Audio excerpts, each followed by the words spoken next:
This is your hometown news leader, WDBJ 7.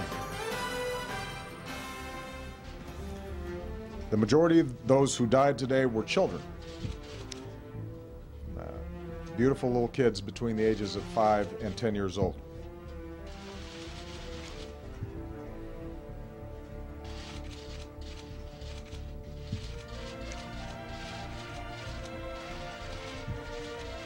They had their entire lives ahead of them.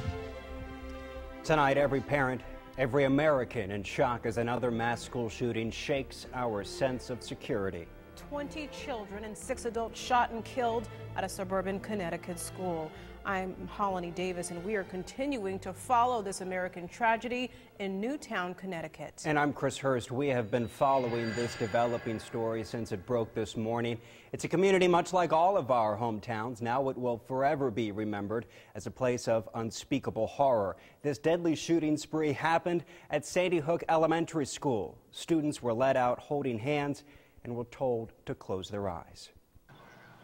It has happened again. This is just mind-blowing. It's unbelievable. 26 students and staff shot and killed. A parent inside the school at the time said she believed at least 100 rounds had been fired. The first 911 call came in around 9:30 this morning. Police implemented an active shooter search. There were police with rifles and handguns. They were on the roof. They were surrounding the school. They were going in through the roof.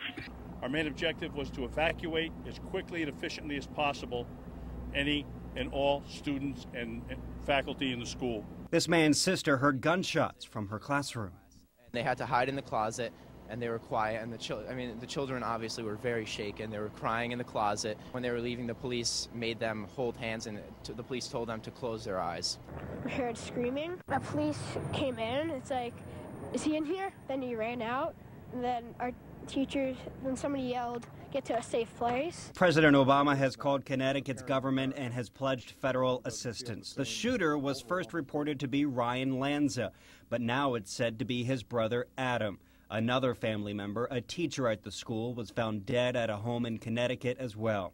The community is left to wonder how and why this happened. How could somebody do this? It's sickening.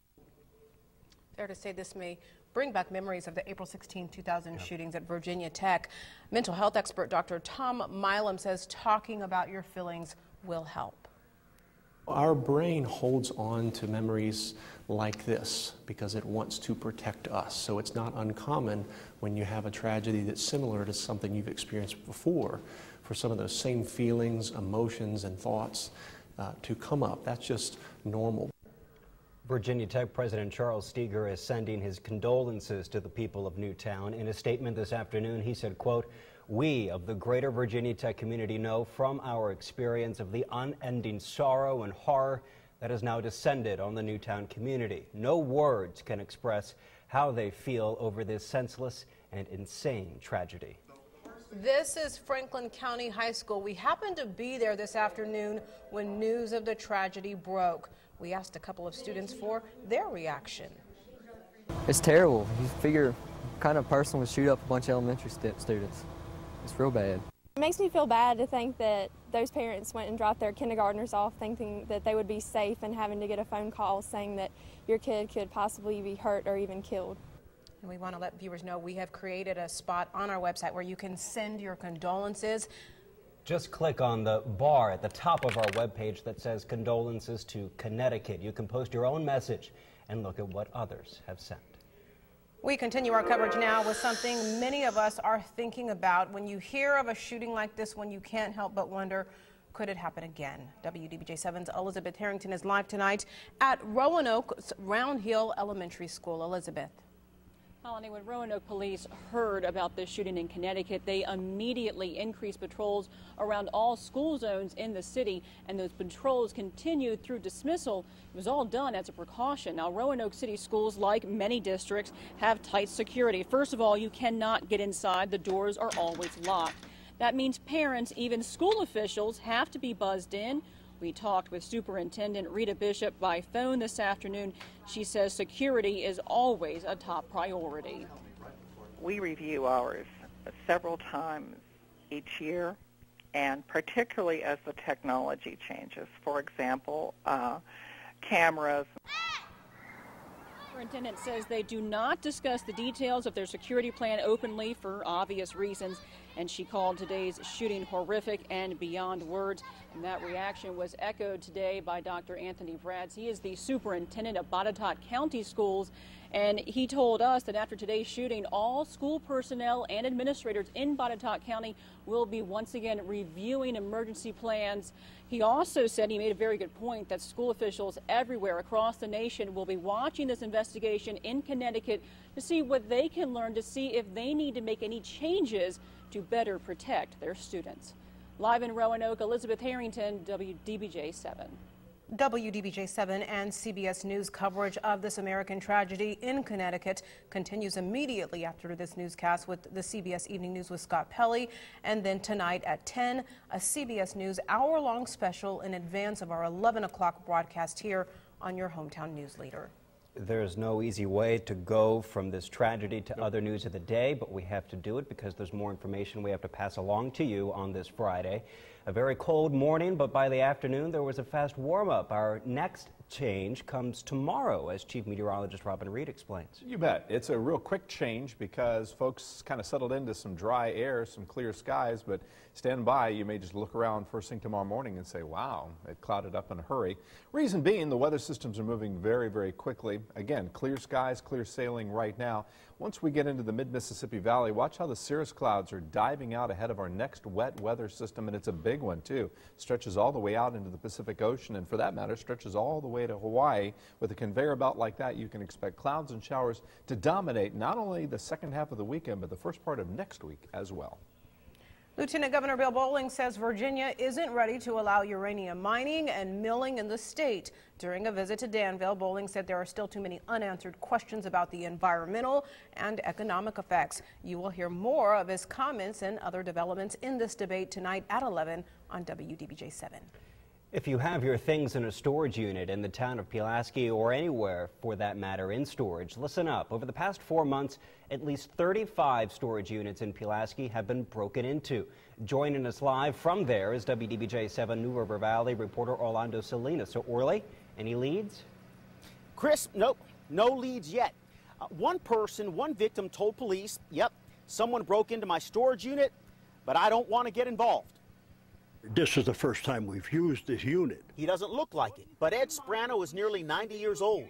Last week, he rented a storage unit at Pulaski Storage. Town police say last month there were 13 different reports of someone using bolt cutters to snap open what looked like indestructible locks on these storage units.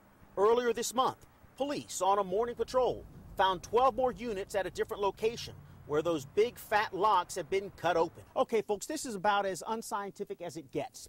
This is a standard lock. I can fit 3 fingers through here, 3 of them, okay? You see that. Let's walk over this way, Jenkins. This is what's known as a disc lock, okay? It's round. I can't even fit 1 finger through here very well. Chances of somebody being able to put a bolt cutter through here and breaking in, slim. I spoke with the owner of 2 of those properties broken into. He says he doesn't use security cameras. They're too expensive to install. We also stopped by this storage site on East Main Street. The owner said he couldn't remember the last time the electric gate actually closed. It's been so long, grass and weeds are growing over the bottom. It is permanently stuck wide open. Here's some advice from people in the storage business industry. Put your most valuable things in the back. Put the heaviest and bulkiest things in the front of the unit. And spend $8 on one of those donut locks. Well, I never gave a thought of somebody breaking into a storage unit. Police say they have no suspects, but are watching the storage sites. Mr. Sprano says it's straight. Now, if a man is too stupid to take a chance and go to prison, I cannot feel sorry for him. Right. Police say whoever's doing these break-ins is looking for something very specific. They're breaking the lock, looking inside, don't see what they want, moving on to the next unit. We're live in Pulaski. Orlando Salinas, WDBJ-7. You're watching your hometown news leader, WDBJ-7. Bedford police are using Facebook to keep you from driving drunk. I'm live in downtown Roanoke at Dickens of a Christmas. Let me try a piece of this fudge if you don't mind. Oh, do you mind taking your hat off? He's bald. They're full of surprises at Dickens. We'll show you some more of those surprises coming up. WDBJ7 continues. Drunk drivers, beware. If you get caught in the city of Bedford, your arrest will likely be publicized on the internet. WDBJ7's Tim Saunders shows us how police are cracking down on this crime that tends to increase during the holidays. Drinking and driving will get you more than a ticket in Bedford. We try to do everything we can, number one, to prevent drunk drivers from happening in our city. Bedford's Police Chief Jim Day is starting a new initiative. It's been a very big topic in town over the last few days. If you get arrested for driving under the influence, your mugshot will go on the police department's Facebook page. That's just another effort to try to reduce that activity in the city of Bedford. Your face won't be the only thing posted. The police department is also showing your name, along with strong language to describe your offense. It's an approach that's generated some criticism. We've had a couple of comments from people that they're innocent until proven guilty, and I agree with that 100%. But they're public information as soon as they're arrested. Police are only posting what's already available on websites like the one for the Virginia court system. You can go online, choose a city or county, type anyone's name, and see their entire criminal history absolutely free. Anyone else can go online and get the information without having a secret password. It's available to everyone. The difference with posting the information on Facebook is that more people will likely see it. Day says he's seen an increase in the number of people liking his department's page since they started posting these mugshots. He hopes the wider visibility will be a strong deterrent. I hope that this might give them that one little piece of information that might change their mind about drinking and driving. Making city streets a little safer for the holidays. In Bedford, Tim Saunders, WDBJ 7. It is a busy night in downtown Roanoke. It's the second night of Dickens of a Christmas and Roanoke's City Christmas Parade. David Kaplan joins us live from downtown tonight, and we want some fudge to bring back. Chris, I was born and raised in Roanoke. I'm a little ashamed to admit this is my first Dickens of a Christmas, but trust me when I tell you, it is packed down here. I'm going to get photojournalist Nick Beatty to swing on down and show you all the people down here and show you just some of the arts and crafts and food and everything that's going on down here. Now, if you are planning on coming to downtown Roanoke tonight, make sure you leave extra space. The parade gets underway in about 15 minutes here, right at 6:15. Jefferson Street is closed, Campbell Avenue is closed, and parts of Williamson Road are closed. So make sure you leave plenty of time for parking, but trust me when I tell you, they have everything for all ages down here. And trust me when I tell you, there are thousands of people here enjoying it, and it looks like it's going to be somewhat of a mild night, so everybody's going to enjoy it. We're live in downtown Roanoke. David Kaplan, WDBJ 7. Notice he noticed or ignored your request for the fudge. That's all right. I'm used to it. I actually requested it. Bring it back, David. It's for me. For all of us.